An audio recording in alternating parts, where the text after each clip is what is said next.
ada hal lain juga dari sebelum kejadian ini. Dia juga pernah ngatain saya miskin, babu. Terus dia juga sempat ngomong, orang miskin kayak lu nggak bisa masukin gue ke penjara, gue nih kebal hukum. Dia sempat ngomong kayak gitu. Saya nolak. Pas saya nolak berkali-kali, dia ngelempar saya pakai patung, terus ngelempar saya pakai bangku, habis itu ngelempar saya pakai mesin edisi BCA. Habis itu saya ditarik sama ayahnya si pelaku. Terus karena HP sama tas saya masih di dalam, akhirnya saya balik lagi ke dalam, tapi saya malah dilempari lagi pakai kursi. Akhirnya saya kabur ke belakang ke tempat banyak oven. Di situ saya nggak bisa kemana-mana.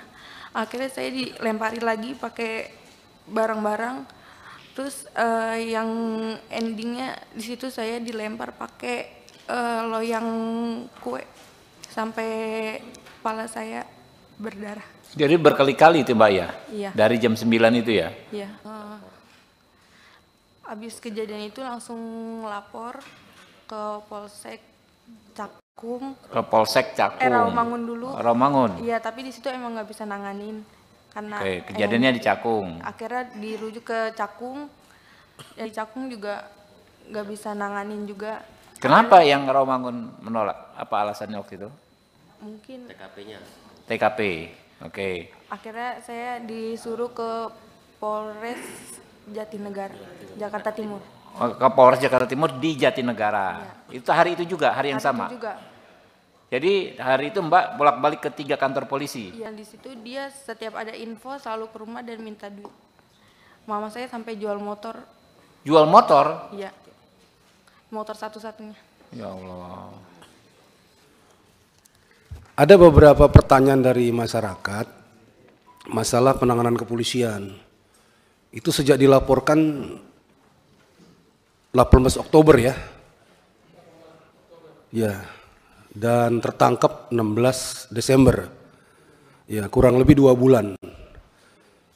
Dan jadi pertanyaan masyarakat itu kan, kenapa kasus yang tanda petik sederhana seperti itu, lukanya ada, saksinya ada, barang buktinya ada, kemudian TKP-nya juga ada, lengkap, ya, dan lain sebagainya, termasuk videonya juga ada, kok sampai 2 bulan begitu. Saya tadi lihat penyelidikannya hampir 1 bulan, terus penangkapannya hampir 1 bulan juga, itu pun setelah viral.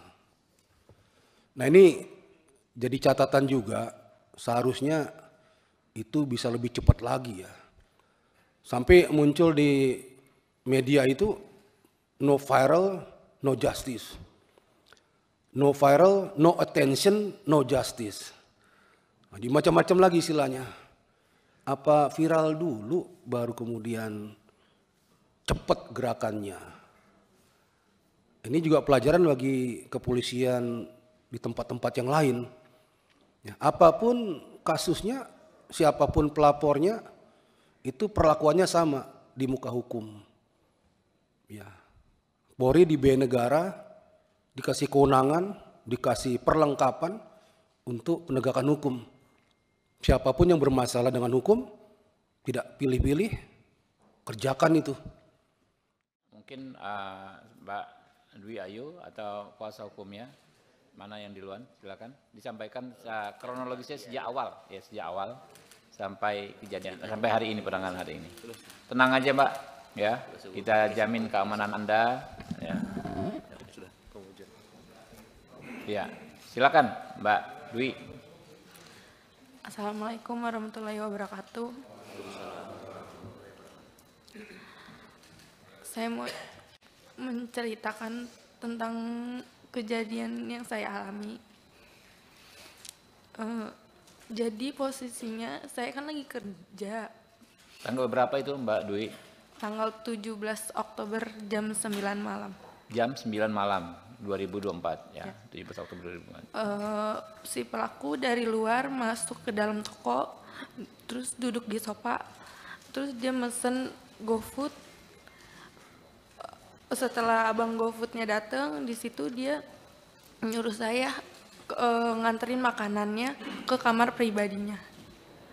Terus di situ saya nolak karena di situ bukan tugas saya juga, makanya saya nolak.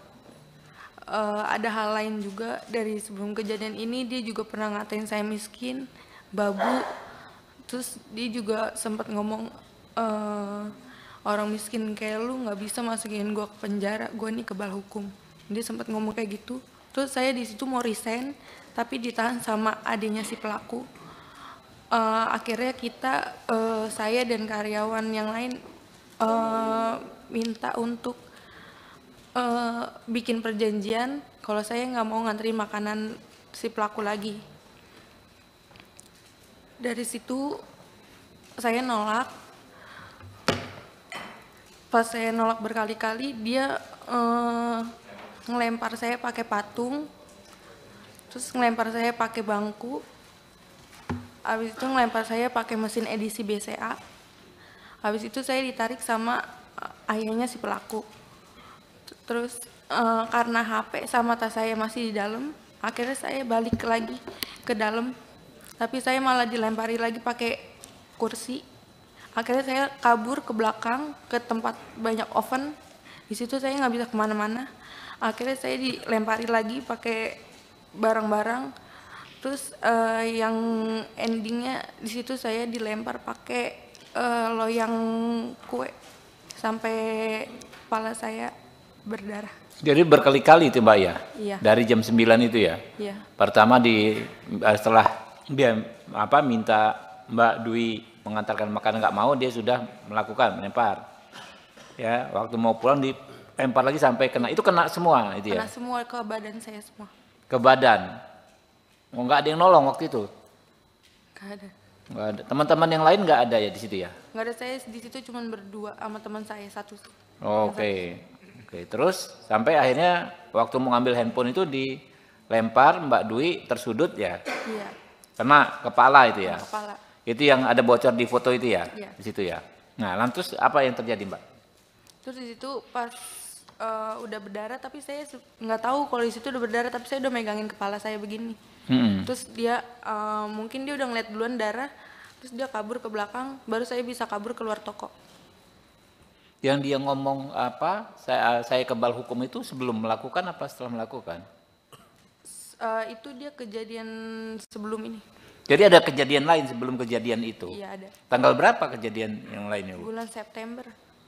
Oh jadi sering dia melakukan hal seperti itu? Selain kepada Mbak Dwi ada kepada yang lain juga? Kenapa? Selain kepada Mbak Dwi, ke karyawan lain ada dilakukan juga? Kalau ke karyawan yang lain mungkin dari mulut aja.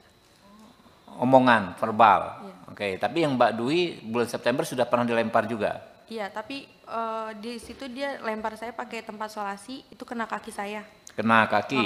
Oke. Kalau terus dia juga lempar saya pakai meja, tapi nggak kena. Nggak kena. Nah, makanya dia ngomong karena merujuk ke kejadian sebelumnya bahwa dia kebal hukum. Iya. Oke.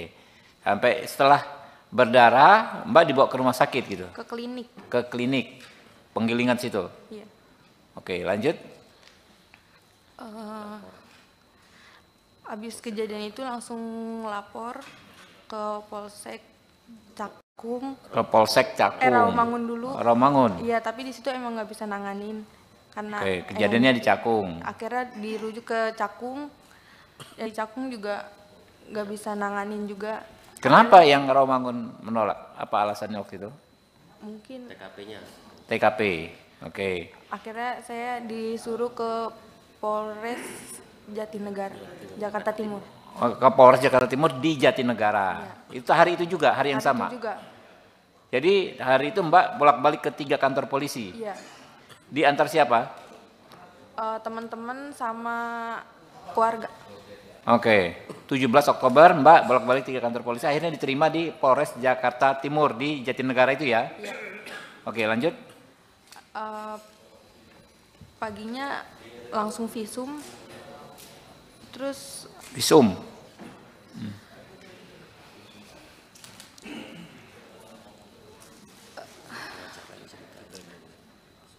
ada cerita juga yang tentang pengacaranya.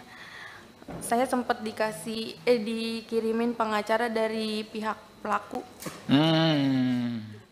Tapi awalnya saya nggak tahu kalau itu dari pihak pelaku. Dia ngakunya dari LBH, utusan dari Polda. LBH utusan dari Polda? Iya, dia ngakunya. LBH apa? Disebutin aja mungkin. Kurang tahu. Dia ngomong itu aja. Oke, ngakui dari LBH ya, tapi Mbak belakangan tahu itu dari pelaku. Gitu. Awalnya nggak tahu.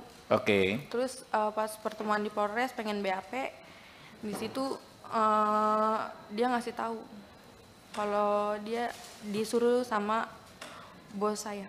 Siapa namanya? Absya. Nama pengacaranya? Nama pengacaranya? Enggak. Pengacaranya siapa namanya? Bosnya siapa namanya? Pengacaranya saya nggak tahu namanya. Iya, nama Bosnya, bos Anda siapa? Linda. Oh, Bu Linda ya. Nah, makanya namanya itu Linda apa ya? Linda. Oke, lanjut. Terus akhirnya mama saya ganti pengacara. Di situ pengacara yang keduanya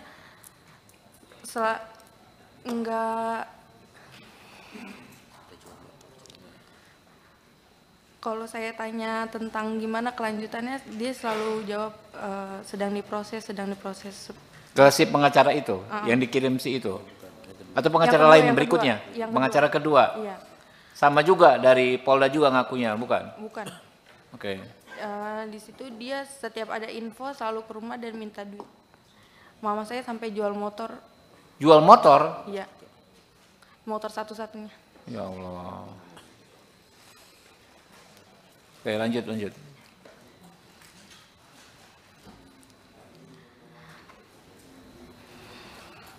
Lanjut, santai aja.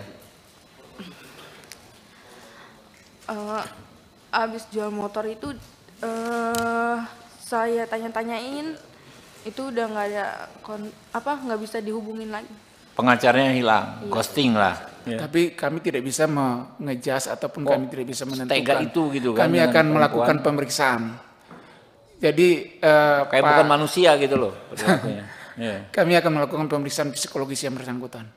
Iya, tapi jangan jadi alasan pemaaf nanti, Pak. Siap. Ya. Oke, mungkin langsung suhu kita Pak Rikwanto.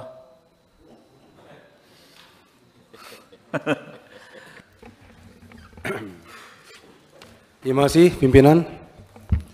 Saya ke Pak Kapolres dulu ya. Siap, Jenderal. Ya.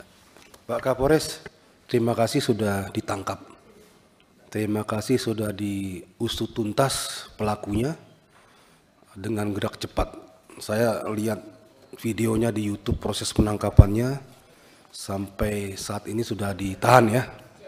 Ya, akhirnya tertangkap juga. Akhirnya bisa ditangkap juga. Ada beberapa pertanyaan dari masyarakat masalah penanganan kepolisian.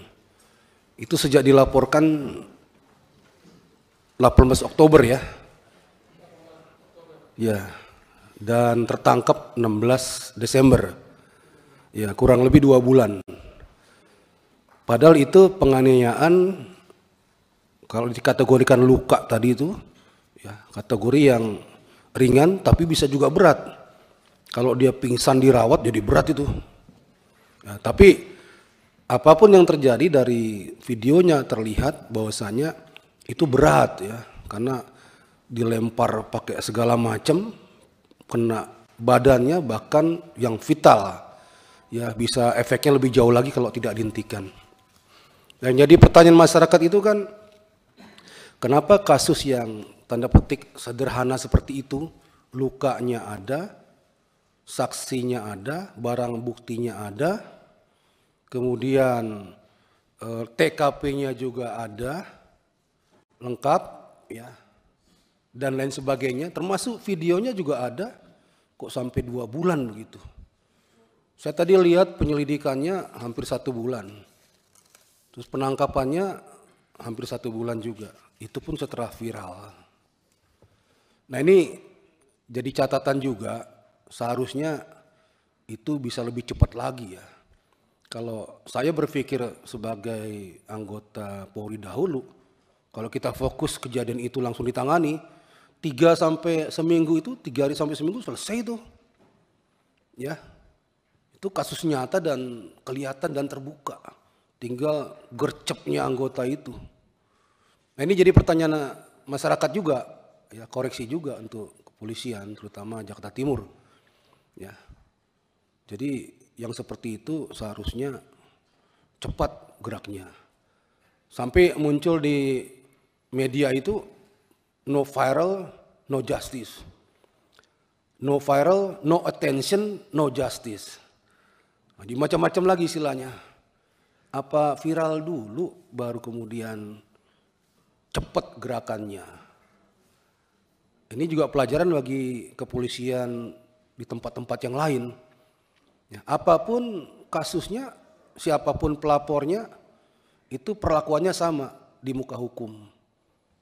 Ya, Polri di BNN negara dikasih kewenangan, dikasih perlengkapan untuk penegakan hukum.